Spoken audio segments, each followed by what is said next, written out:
Good afternoon, and welcome to Monday Mug Mentions, week number 7. This is a segment where, over the course of a cup of coffee, I discuss some things in the tabletop industry that interest me. I almost got through that intro without screwing it up this time. Maybe week 8 we'll get it. So good to see you guys. Thank you for joining. Hello, Lindsay, John, Clinton. Thank you for hopping right in. I appreciate it. This is week number 7. And this week I am drinking a cup of Lavazza's Classico Medium Roast. It is very, very tasty. I will admit I have had this many times before. This particular type of coffee is in my regular rotation of very, very drinkable coffee that I generally enjoy on a daily basis. Hello, Steve, Jonathan, Eduardo, Edward, thank you all very much for joining. Good to see you all this afternoon. Jennifer, good to see you as well.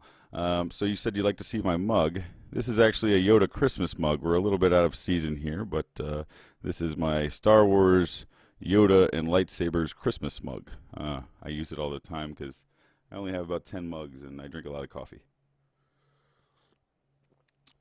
Hello, Rocco. Happy to see everyone. Lindsay, I've got my pin up there that you gave me this weekend, and I love it. John, I have no idea how we didn't get coffee at Unpub. Next time I see you, we'll do coffee, and we can do one of these live if you'd like. I'd love that.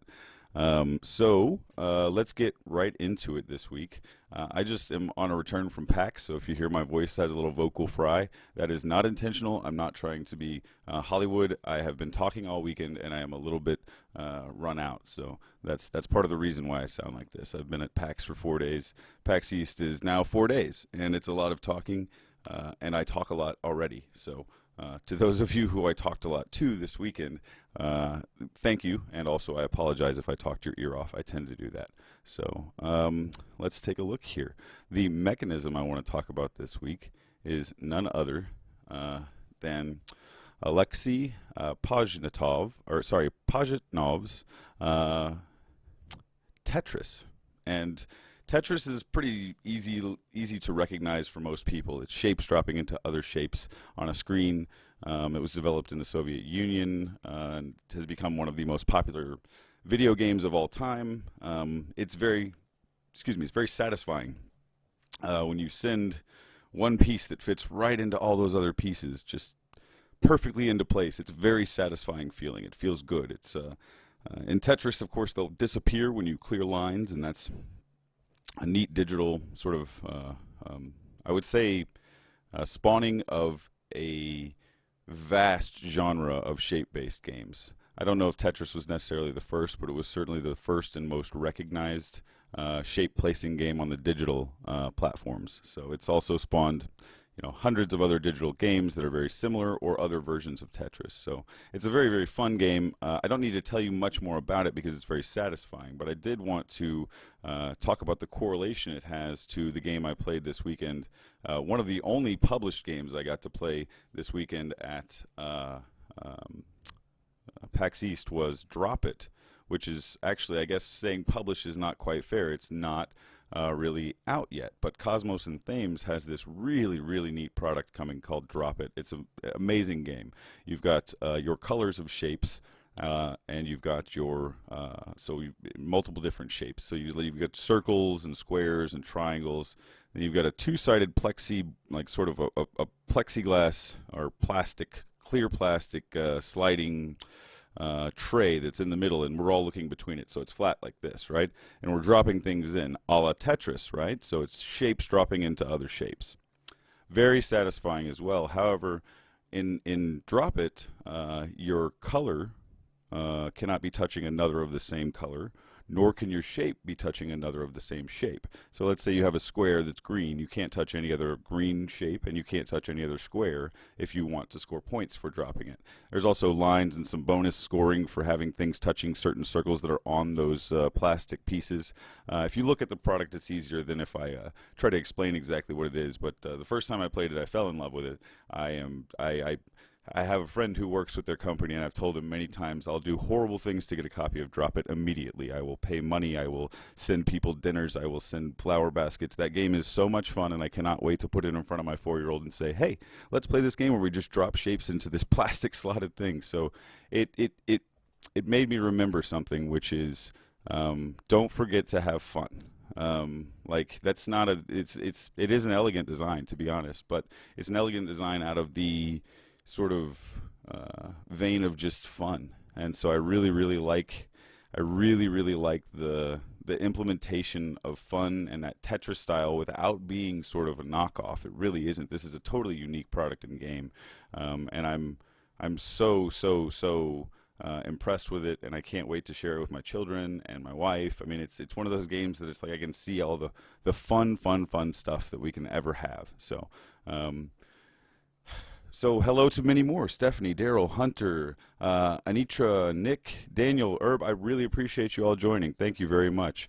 Daryl, there goes your 3D Sagrada idea. Now, I don't know. I think there's still room for that. I love Sagrada, and I could now see with stained glass having other transparent shapes that drop into things. Oh my goodness. I would love to see that, man. I don't think you should stop that. Lindsay, yeah, it was amazing, right? Did you see the huge one? So they have a gigantic one. I think it's back overseas, but they have a gigantic Drop It that's like 3 feet tall or something that people were dropping giant shapes into. I love that idea as well, like the idea of making huge versions of other games. I talked with some creators about that this weekend, about how fun it would be to see some different things. And I did get to play Fireball Island this weekend. I'm actually going to get to play it again tonight. But imagine playing Fireball Island in a place that's the size of a theme park with Fireball Island, and you can push big old beach balls down, a water slide, and that takes out a real person. Life-size Fireball Island. It's think about it. Anything you could think about, you could go huge like that. So I really thought the Drop It huge one that was, huge shapes dropping into these big plastic things was a really great idea. And that was at Gamma. I didn't get to see it. I actually just got some pictures sent to me about that one. Daniel, thank you. My voice is actually like this right now because I've been talking for 4 days. But I do appreciate that you appreciate my voice. Thank you very much.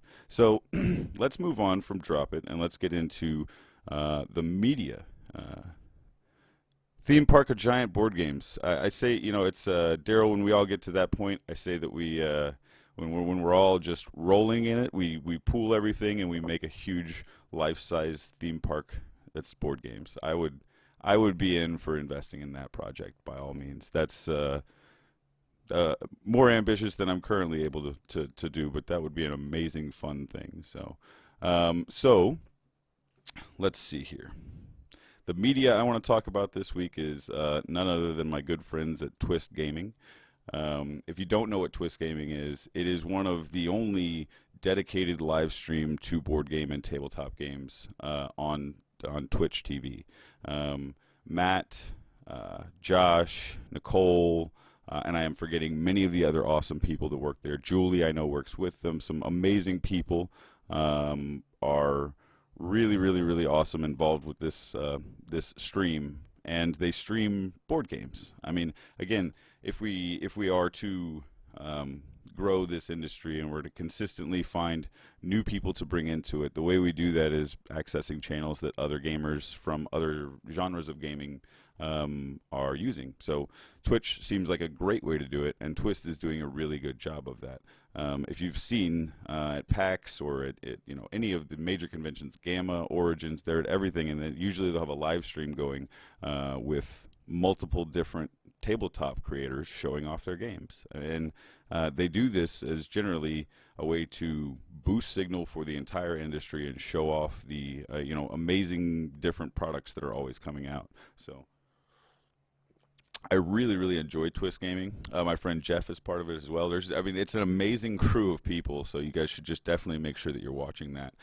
We were able to do a live stream with them at PAX Unplugged in Philadelphia the first year, and I had so much fun. That's when I first really got to meet them in person, and I had such a good time sitting down and playing games with them. I believe Julie ate the fortune cookie from Stir Fry 18 right there on camera and said she was so hungry, and that's a joke we often run at the convention, is that if you buy a copy you get a fortune cookie, and it might be cheaper than the food at the convention center some places you go, right?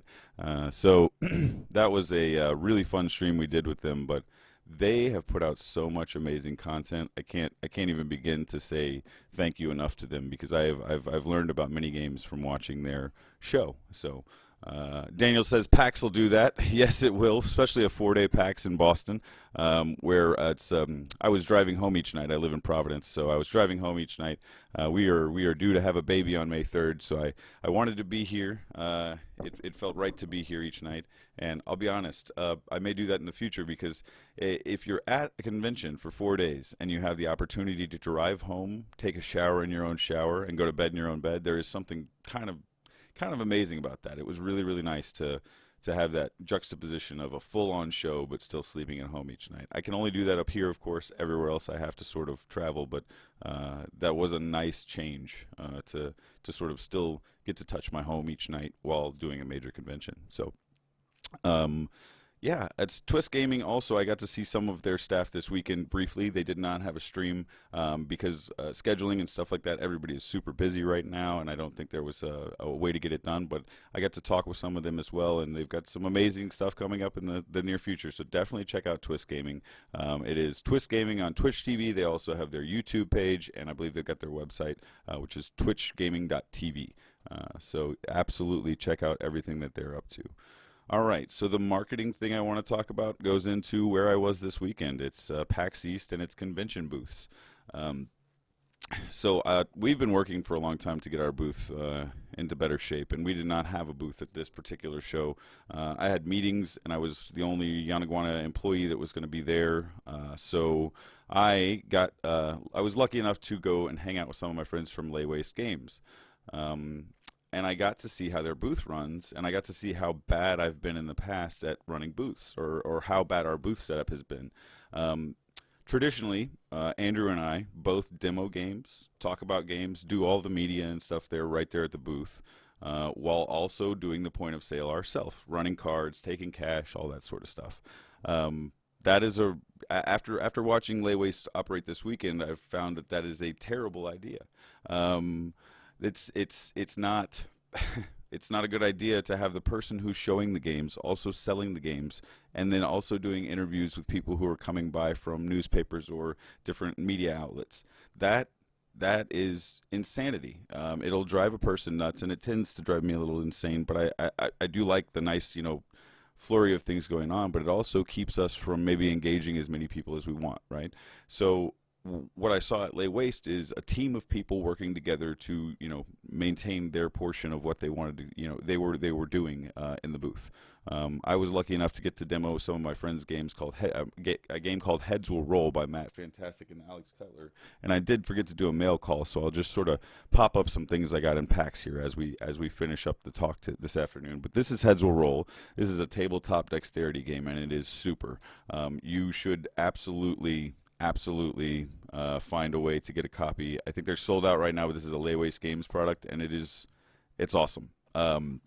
Matt Fantastic and Alex Cutler designed it. I got to play it for 2 days straight and had fun for 2 days straight. I watched an amazing difference in how I do things and how they do things previously. Or how I've previously done things and how they do things now, I should say. So I was able to say, this is Heads Will Roll, show the game off, and then say, and to my left here is Alyssa, and she can get you taken care of if you'd like to get a copy. They've got, this many left on the table. You're ready to go. Thanks. And then say to another group of people, would you like to learn how to play? Point of sale being done by someone else means that I have more time to engage new customers, bring customers in. This was not even my own company, and I really feel like it was an amazing benefit to me to see how they operated. Just to have one person who says, you know what, this is sort of my area. I'm going to lock down the cash register and all this stuff, and I'm just going to hold this down. You guys go out there, teach the games, sell the games, show the games, and just get them to come over here, and I'll close the sale portion. That is how I will run my booths from now on. I will always have someone there for point of sale. I then sort of started to look around at the different other smaller groups that I do know, and I saw that there was, a similar situation to mine. And yeah, it's tricky. Ryan says you do need to be making enough money to pay for that crew, and I know friends that tried it before, and it's a money pit. And Lay Waste does well at cons, and they can cover the cost of the army, and I wholeheartedly agree with that.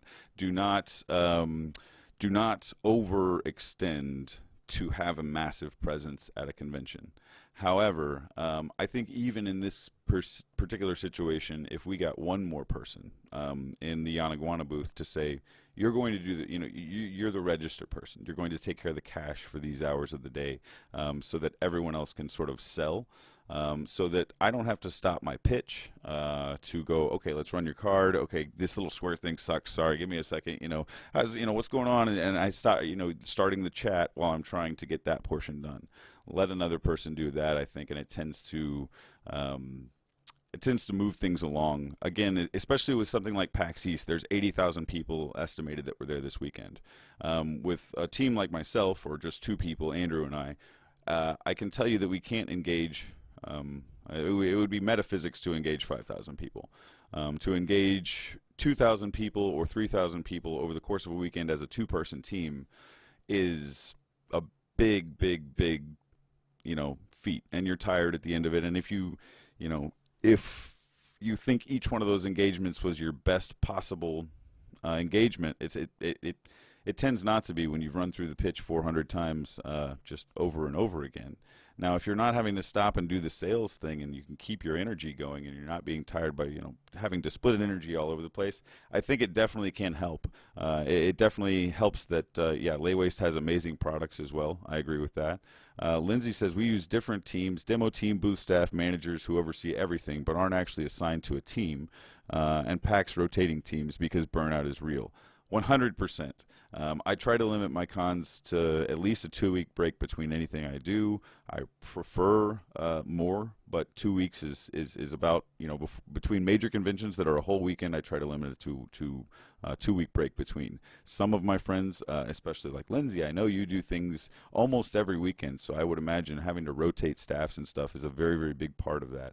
And that's something to keep in mind as well, is you want people to be energized. Jennifer says, yes, but when you have an energetic people showing off games who can focus on just that, you're probably more likely to generate sales. I think that's my point, Jennifer. I agree, is that if I can if I can just constantly keep doing this portion of, hey, here's the game. If you like dexterity games, let's check it out and start rolling around, show the game. Fortunately, with something like Heads Will Roll, this is a very, very nice quick teach. If your game is a 2.5-hour Euro game, it's going to be harder to do that. But still, I think if you have your pitch nice and tidy, and you've got everything nice and wrapped up, if you have a person at the register, it's going to make it much easier for you to stay in pitch mode and not go into analytical, okay, I've got to run cards or get cash, give change, all those sorts of things. So I do like the compartmentalization that Lay-Waste had.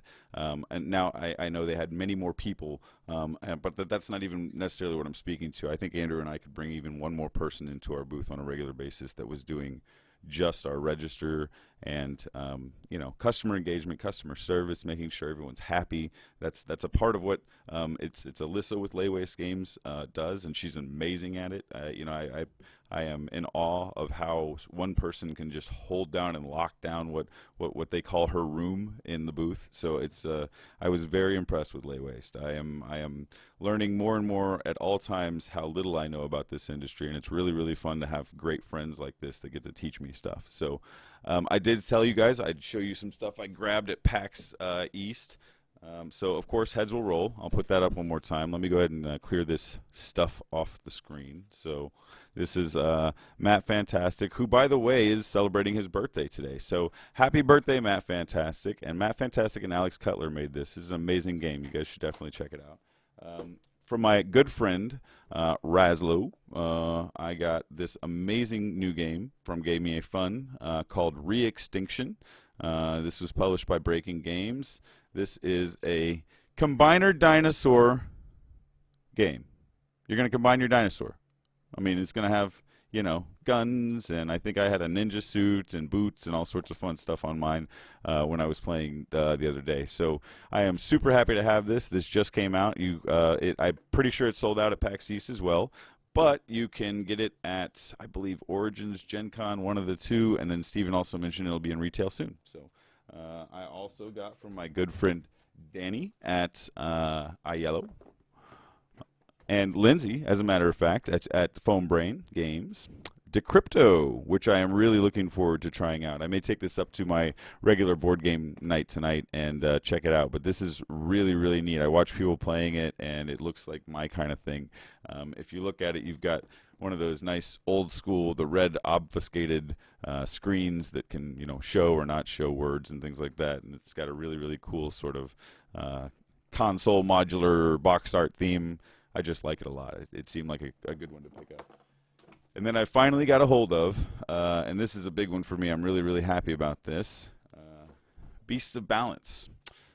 This was a Kickstarter a while back that I missed out on, and I met the crew that was there, and I told them many times throughout the weekend, please make sure I can get one at the end of the weekend. They opened their last case of these for me to get one at the end of the weekend. I was very fortunate. So Beast of Balance is really, really, really a neat sort of system for gaming from what I understand. It's a stackables game with these different animals and stuff, and it uses app assistance. And app assistance is something I'm really interested in right now. I want to see how that's integrated in board games, so I definitely wanted to pick this up. I also, like I said, we've got another kiddo coming on the 3rd of May, and Harrison is turning 4 at the end of this month, our son. So this is something that I think would be a really, really good way to get our son into stackable board games. We have Animal Upon Animal, and he enjoys that, but he seems to be very, very tied to electronics like every kid in the world right now.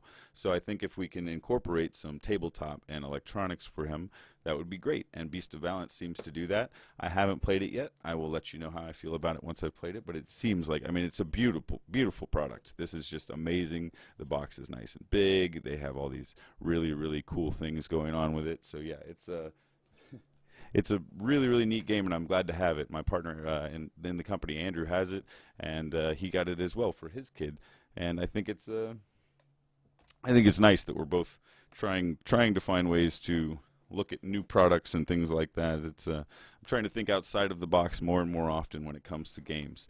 We've got some really fun projects coming up. I can't wait to be able to talk about them and tell you all about them and all that fun stuff. But I don't want to spoil the milk before it's been poured, I guess. This is a really, really big year for Yanaguana. We had a great show at PAX East. I do want to say a big, big thanks to Laywaste Games. My friend John Ritter hooked me up by letting me come help out and see how they run things. Allowed me to have my meetings with some different video game IP groups that we're trying to work with and working with. So it was an amazing weekend. I really want to thank everybody who did come out. Gil, I bet you don't. So Daryl says Decrypto's great. If Daryl Andrews tells me a game is great, I feel pretty confident in my purchase. So thank you very much. That's great. Lindsay says, let me know how it goes. I will. I'll absolutely try it out and let you know. And Lindsay says here that the replayability of Decrypto is great, as well as the price point. Yeah, Decrypto is $19.99. That was not a hard purchase by any means. So Steve-O Torres, designer of a game we're working on, currently named Pollination, about bees. There's your spoiler, Gil. There's your spoiler. That's the first time anybody knows what the name of the game is and that it's about bees, per se, I think, right? So Steve-O Torres is making a game for us called Pollination, where your bees are pollinating these gardens, and I'm really excited about that one. I'm very, very, very soon going to start with the artwork process with another artist who we've worked with before, and I'm really, really looking forward to sharing a lot of that with you as well. Michael says, check out Rhino Hero Super Battle for another stackable game. Thank you for the suggestion. I definitely will. Jennifer says, Beast of Balance for the win. I haven't played yet, but I will do my best to win, and it is a win that I got it. So Gil says, we don't mind spoils, and I know you don't, Gil, so I gave you that little one that we're doing Steve-O's Amazing Bee game, and I'm really, really looking forward to that. It's really clever, and it's another one aimed at family. I think your young kids will be able to play this game and be able to do some really fun things with it. So Gil says, when are you playing live for us? Do you mean guitar or board games or what? I'll have to do a little bit of both. I will play some board games live in the very near future. I am going to chat with some folks about the current project we're working on, and I'm going to get clearance from all the available channels to do a live play of it. But You say by playing you mean the guitar behind me. Well, again, I want you to keep listening. So if I start playing the guitar, you'll probably stop. So thanks. I mean, I really appreciate the encouragement, but I would need to actually spend more time playing the guitars. There's a large collection of them back there. Actually, there's multiples. There's about 13 stringed instruments behind me. And a couple of keyboards, and I'm not great at playing any of them. I wish I were a famous musician, but I'm certainly not. I would love to spend all of my time doing it, but I think that I've chosen tabletop as my sort of thing that I'm going to be passionate about, and so I don't get to be a shredhead. I would love to spend more time playing guitar, though, and if I do that, maybe I will do some. How about like Instagram live feed thing? Is that cool, Gil? I think that would be better than trying to self-promote my poor guitar playing, but. Yeah, Michael says, "Oh yeah, pull out the six string." So here we go with the peer pressure. Thanks, Daniel. Good to see you. Good morning. Good morning. So again, PAX was a great show. This week we talked about Lavazza's Classico coffee, which I'm still drinking, and I will have another cup of after this. It's really good. The mechanism that I was interested in, or that's just really cool to me, is I've always loved Tetris. I think most people enjoy Tetris. It's a pretty universally liked sort of just feeling of putting shapes into other shapes and making them fit. There's something about humans and spatial orientation, and when things fit perfectly, that we really just like. And that's something you should definitely explore in your games, as how humans like spatial orientations that are just perfectly fit together for whatever reason. And then we talked about Drop It, which is a shapes game where you're dropping things into a deal, and I cannot wait to get a hold of this game. It's I've thought for just a moment, well, I might be able to build my own copy before it comes out with some plexiglass and some stuff, but I think I am going to wait for theirs. It's such a fun little game, and I do think my friend that works there is trying to create a large version of it here in the States, but I'm not sure, so I don't want to speak to that for sure. And then for media, Twist Gaming, again, it's a board game live stream. You should always be checking that out if you're interested in board games. And marketing, just PAX booths, have a way to, be efficient at the booth. You definitely want to also be able to grab people's attention with large banners, signage that's up high. One thing I've neglected to mention is that I had some meetings with some video game teams, and I was able to find them like that. Now, again, video game budgets are much higher than board game budgets, and margins and so on are higher than board game. But they have these, the circular large ones up at the top that they've raised up with their logos. So I look up and I go, oh, there's the logo of the company I need to meet at 11:30 this afternoon. I'm walking that way. There's the logo of that company. When it comes to board games, you'll often notice that the logos are harder to find, the booths are harder to find, in my experience. So that's something that we can maybe learn from. Again, their budgets are larger, and I know those things cost money, but it's just something I do definitely notice. So, all right, guys, I've got to wrap up. I've got a meeting that starts shortly. That's why we had to be a little early. We've also got doctor's appointments for baby boy, so I want to make sure that I get back on track and get that stuff done. But thank you guys so much for joining me this afternoon. Gil says, I'll do a few more quick comments. Gil says, I have some coffee to send your way. Let me know where to send. Absolutely, Gil. I appreciate that. Thank you very much. I'll reach out after the show this afternoon. And then Lindsay says, I second that. Thank you very much. I'll get in touch with you guys by all means. Thank you very much. Gil says, how are you juggling gaming and kid right now? As part of work, Gil, I strive to play 3 new games per week. It allows me to both enjoy gaming, but it allows me to see the new things that are coming onto the market. So I put myself at a goal of playing 3 new games each week. And that can be silly, short, fun, quick things, or it can be a bigger, longer Euro. But no matter what it is, I'd like to get 3 full games in each week. So that's how I justify it as being both work and fun. When the baby comes, of course, there may be weeks for the next month or 2 here where it's not 3 full games each week, and that's just fine because life is important, and we've also got a lot of projects rolling right now. So I want to make sure that I keep those moving along at a good pace. So we have a card titled Fist Bump. Well, here's my fist bump to all of you. Thank you very much for being here this week. I really, really do appreciate it. I'll be here again next week about the same time, and thanks for joining me for a cup of coffee. You guys have a fantastic week, and I will see you soon. Bye-bye.